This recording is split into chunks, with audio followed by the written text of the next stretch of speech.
कि रोज रोज जागला से अरे तू बर भइल बा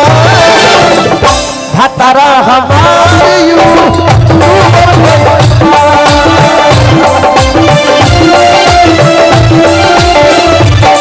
भतारा हमार यू तू बर भइल बा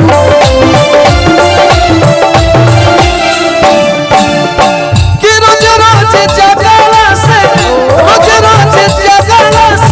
तू बर भइल बा। जख्मी जी के कला है दोनों भाई के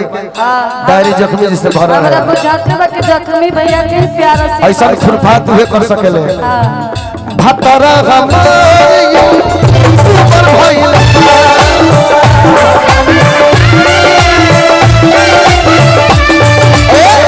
सैया हमार यू ऊपर भइल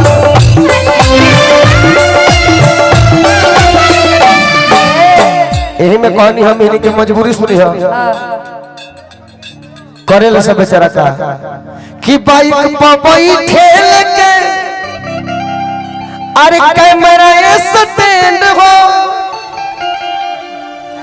रोज प्रोग्राम नतिया करेला स्टैंड हो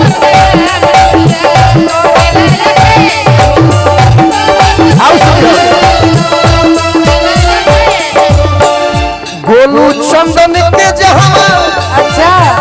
होखे कवनैया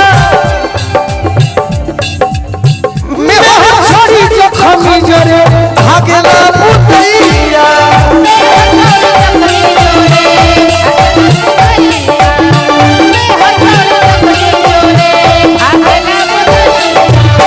चाप रसगुल्ला बीपी सुगर भइल बा चाप रसगुल्ला बीपी सुगर भइल बा भतारा हमार यू सुगर भइल बा।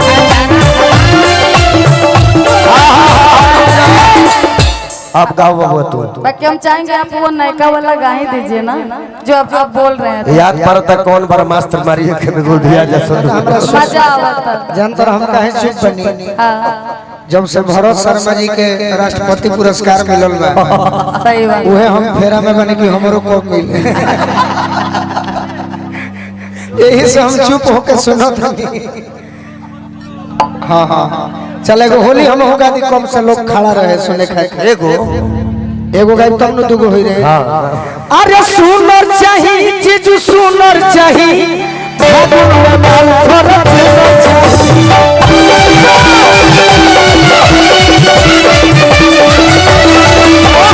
सुनर चाही जीजू सुनर चाही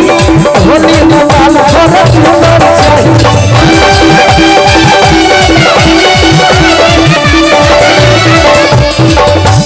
जो हतनी हो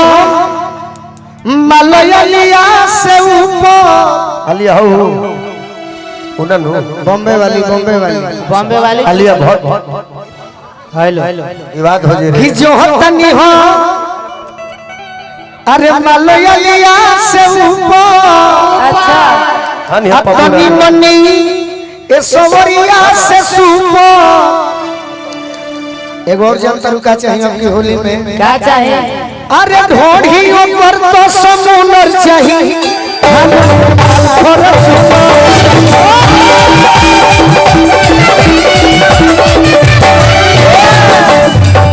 एगो और बात ब्यूटी जी बाबू आप लोग भी आ जाइए खड़े हो जो हतनी हो दीपिका पादुकोण के उड़पी जावे के ना कि जो हतनी हो अरे दीपिका पादुकोण के यही आरा जिला में बगल में ककरी खियई दिल जते हो सोन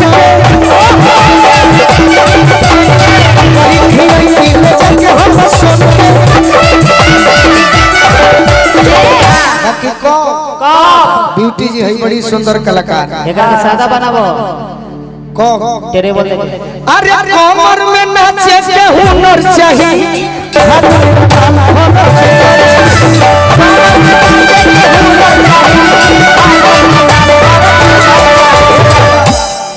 गोलू के आइटम चाहिए प्यारी जवाना पे मोहर मरी है शिकारी अच्छा एक पाई ना छुछुनर चाहिए